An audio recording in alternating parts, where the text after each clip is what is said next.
ভাই একবারে ছেড়ে দেন তাইলেই তো হয়। আশাটা আমরা যে আসছি এটা মানে আসতেই তো ঘৃণা লাগার কথা, কিন্তু এই জায়গাটা হচ্ছে ঢাকা বিশ্ববিদ্যালয়ের কেন্দ্রীয় খেলার মাঠ। প্রশাসনকে বলে আসছি যে আমাদের এই মাঠটা সংস্কার করা দরকার।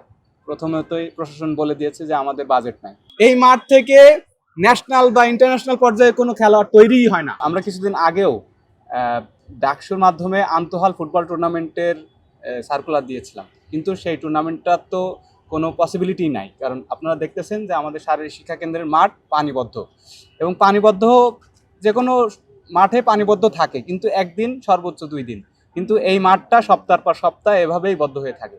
তার চাইতে ভয়ঙ্কর বিষয় হচ্ছে এপাশে সুয়ারেজ লাইনটা আছে, যে ওয়াশরুমের যে লাইনটা আছে, সব জিনিস এই মাঠের ভিতরে মিশে, পানির সাথে মিশে, এবং যখন পানি চলে যায় তখন মাঠের রং হয়ে যায় কালো।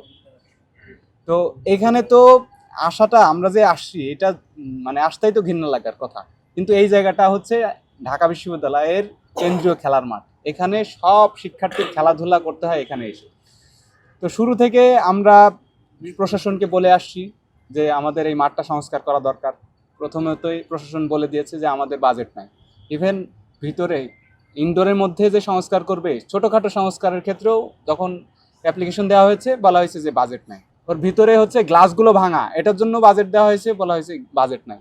সো আমরা যখন বুঝতে পারছি যে কোনো কাজের জন্যই বাজেট নাই, তাহলে যেটা মৌলিক দরকার, যেটা সবচেয়ে বেশি জরুরি, সেটা তো আমাদের করতে হবে যে কোনোভাবে, কারণ শিক্ষার্থীরা দীর্ঘদিন পরে ডাকসু পেয়েছে, তাদের কাছে তাদের আকাঙ্ক্ষা আছে।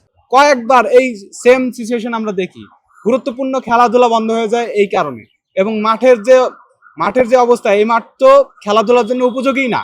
এই মাঠ থেকে ন্যাশনাল বা ইন্টারন্যাশনাল পর্যায়ে কোনো খেলোয়াড় তৈরিই হয় না, কারণ মাঠে যদি খেলাধুলা না হয় তাহলে কিভাবে খেলোয়াড় তৈরি হবে।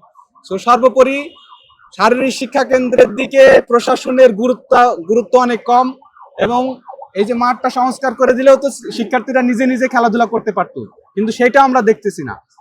ডাকসু নির্বাচনের পরে ক্রীড়া সম্পাদক প্রত্যেকটা খেলাধুলার দেখাশোনা এবং সবকিছুতে থাকার কথা, কিন্তু ইচ্ছাকৃতভাবে যে আন্তঃহল আন্ত আন্ত বিশ্ববিদ্যালয়ে যে খেলাধুলাগুলো হয় সেখান থেকে স্পোর্টস বোর্ডের মিটিং এর সিদ্ধান্ত হওয়ার পরও শারীরিক শিক্ষা কেন্দ্রের কর্মকর্তারা সেটা অমান্য করেছে।